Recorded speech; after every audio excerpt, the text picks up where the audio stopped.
that women suffer, and the idea that, discrimination, unfair treatment of women is justified in the name of Islam is, something that I could not accept. I was brought up as a Muslim and believe in the idea that God is just, that Islam is just,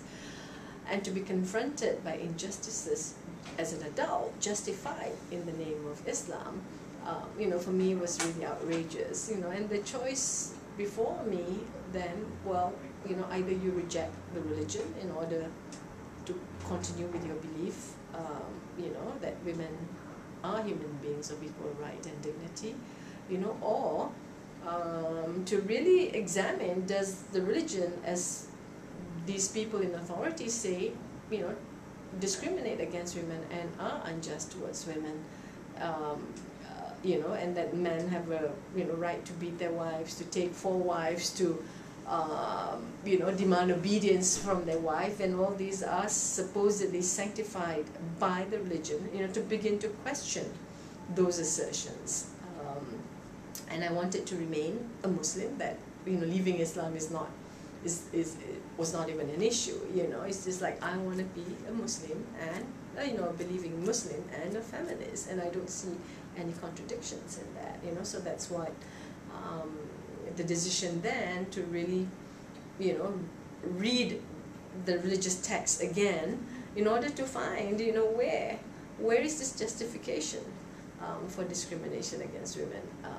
in the text, and that whole process of going back to the text again as a feminist with these questions in mind, it really opened up, a new world and a new understanding, realizing that the Quran talks about,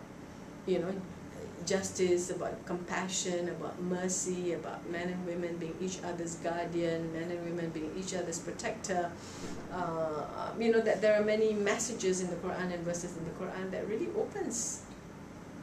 itself to be interpreted as promoting gender equality and a relationship of kindness, compassion, and understanding between men and women, and not a relationship of dominance, of a man over a woman. Well, then, given the fact that so much of the discrimination against women, was justified in the name of Islam, we felt that it was important that we shared, this understanding of Islam that promotes equality and dignity and justice for women. We wanted to share, with the public, that there is a different interpretation, an alternative interpretation, an alternative understanding, to challenge that dominant orthodoxy, where women are treated as, lesser human beings. So we felt that it was important, given the rise of political Islam, given the organized groups that are really perpetuating, that are using Islam to perpetuate discrimination against women and to attack women's groups for wanting change and wanting equality and justice, and accusing us of being anti-God and anti-Sharia, that there has to be, we wanted to create a public voice and a public space for women like us, to engage in the discourse on Islam, that it is not the monopoly of only those in authority, in government or in religious authority. I think the ability, I think many things, the ability to inspire, the ability to influence, the ability to listen, I think it's extremely important, to be inclusive, of others. I think that ability to listen to others, to inspire others, to bring everybody together, for a common cause, I think is important. Well, I really want, want a world, in which women are treated as human beings of equal worth and dignity. That is the objective, and I am outraged that there are people out there who use religion, yeah, to justify women's oppression and women's discrimination. And how could you reduce God? You know, I mean, for me, Islam is a just religion, God is a just God, and God cannot be God if God is unjust. So for me, that is an article of faith. And to actually come across people who use religion to perpetuate injustice and discrimination is totally, you know, for me, you know, I mean, I'm just outraged at that. And that I have a right, you know, to my claim on my God that is just, and to my religion that is just, and to challenge, you know, those who use the religion in these unjust ways. For example, when we were campaigning for the Domestic Violence Act in Malaysia to make domestic violence a crime,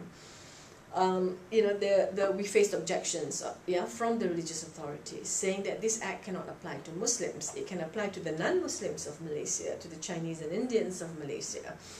But it cannot apply to Muslims because in Islam a man is allowed to beat his wife, to discipline his wife. So therefore this act is un-Islamic. And it cannot apply to Muslims. And you know, we campaign against that understanding of Islam. In fact, the first booklet that we did, you know, one of the strategies that we used is to write question and answer booklets on these contentious issues. Yeah, or do Muslim men have a right to beat their wives? That's one of the first booklets that we produced, and the other one, are men and women equal before God, before Allah. And so we campaigned for, you know, argued against the religious authorities' position that a man has a right to beat his wife in Islam, therefore the law cannot apply to Muslims.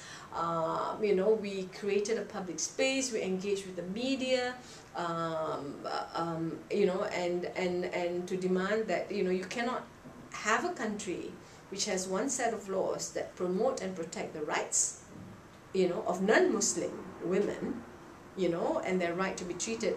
as human beings of equal worth and dignity. And for Muslim women, supposedly in the name of Islam, it is okay for a Muslim man to beat his wife. So it is a crime for a Chinese man to beat his wife for one set of citizens, and for another set of citizens, you know, it is okay in Islamic, you know, and this is totally unacceptable. So we were engaged with other women's groups in a very public campaign of naming and shaming, that in the end, you know, we got the government, you know, because of the public pressure and the support from the media that we got, we got the government then to finally agree that this law should apply to all citizens, you know, irrespective of religion.